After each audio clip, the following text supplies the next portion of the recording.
Es 2 de septiembre de 2024. Estamos en este lunes de la semana 22 del tiempo ordinario. Y la palabra de Dios que meditamos hoy es tomada de San Lucas en su capítulo 4, versículos 16 al 30.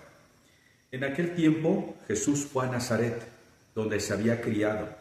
Entró en la sinagoga, como era su costumbre hacerlo los sábados, y se levantó para hacer la lectura.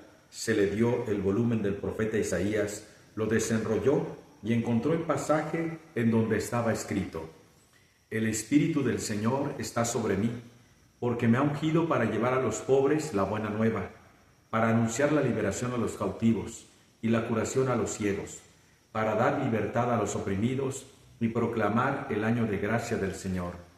Enrolló el volumen, lo devolvió al encargado y se sentó.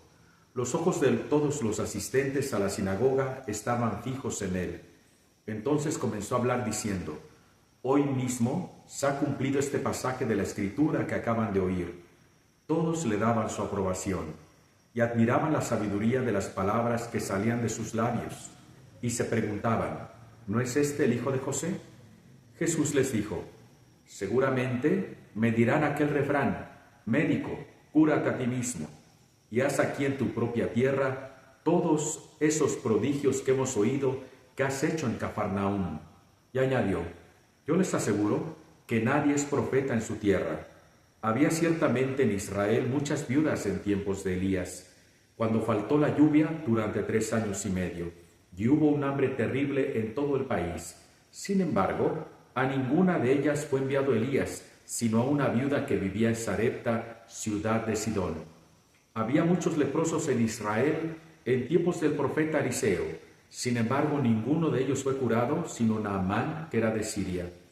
Al oír esto, todos los que estaban en la sinagoga se llenaron de ira y levantándose lo sacaron de la ciudad y lo llevaron hasta un precipicio de la montaña sobre la que estaba construida la ciudad para despeñarlo. Pero él, pasando por en medio de ellos, se alejó de allí. Palabra del Señor. Gloria a ti, Señor Jesús. Queridos hermanos, estamos iniciando la lectura del Evangelio según San Lucas y la hemos de seguir durante las siguientes semanas. Hoy Jesús nos presenta su programa de vida. No es algo que esté improvisando Jesús, no son ocurrencias del Señor, sino que todo lo tiene programado. Basó su vida ¿en dónde? En la palabra de Dios. Por eso Él desenvuelve este rollo de la Sagrada Escritura del profeta Isaías. Tú y yo también tenemos un proyecto de Dios.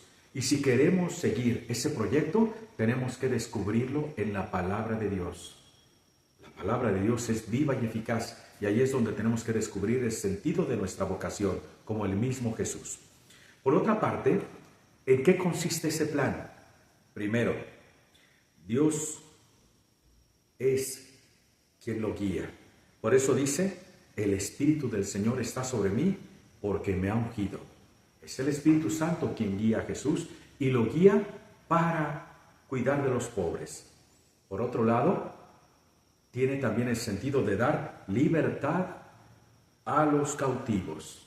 Es lo que viene a hacer Jesús: liberarnos del pecado, liberarnos de la muerte. Un Dios liberador total de la humanidad. Por otro lado, da la vista a los ciegos. Recordemos cómo Jesús hace muchos milagros y con los ciegos hace de manera patente su solicitud para sanar a los enfermos. Entonces Él viene a dar una salud integral. Y por último, proclamar el año de gracia del Señor. Todos esperaban que el Mesías viniera a castigar a los enemigos del pueblo de Israel, pero Jesús plantea un año de gracia, un año jubilar, donde haya perdón de nuestras ofensas, perdón de todos los adeudos que tengamos, para volver a iniciar y tener un pueblo en paz.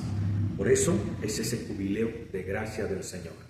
Y por último, a Jesús lo rechazan. Él mismo va a decir: dichosos serán ustedes cuando los persigan por causa mía.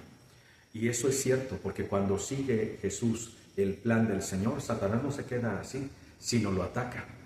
Y precisamente se lo lleva para despeñarlo, para matarlo. Pero Jesús se aleja de allí con su señorío. Por eso decía Jesús: nadie me quita la vida, yo la doy porque quiero. Por eso Jesús en libertad escoge dar su vida por nosotros. Hoy pidámosle al Señor que seamos firmes como Él. Jesús vence, pero vence con la palabra de Dios. Jesús vence, pero vence sabiendo que hay que cargar la cruz de cada día y seguirlo. Pues pidámosle al Señor que sigamos ese plan de salvación para todos nosotros. Recibo un saludo tu servidor, Padre Luis Martínez, y la bendición de Dios Todopoderoso, Padre, Hijo y Espíritu Santo, descienda sobre ustedes y les acompañe siempre.